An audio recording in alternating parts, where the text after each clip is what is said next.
আসসালামু আলাইকুম বন্ধুরা, আজকে আপনাদের মাঝে আরও একটি ফিনিশিং কাজের ভিডিও নিয়ে হাজির হলাম।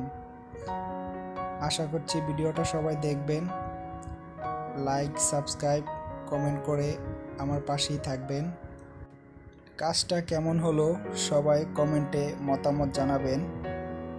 আর আজকের এই কাজের মধ্যেই ধন্যবাদ জানাতে চাই আমার ওস্তাদ সাদ্দাম ভাইকে, যিনি আমাকে কষ্ট করে এই কাজগুলা শিখাইছে, যার জন্য আজ যত কঠিন কাজই হোক না কেন খুব সহজেই করে ফেলতে পারি।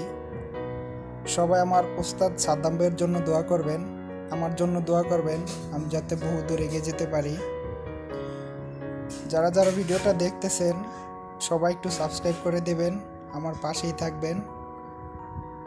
ধন্যবাদ সবাইকে কষ্ট করে ভিডিওটা দেখার জন্য। সবাই একটু সাবস্ক্রাইব করে দিবেন আর কমেন্ট করে জানাবেন কাজটা কেমন হলো।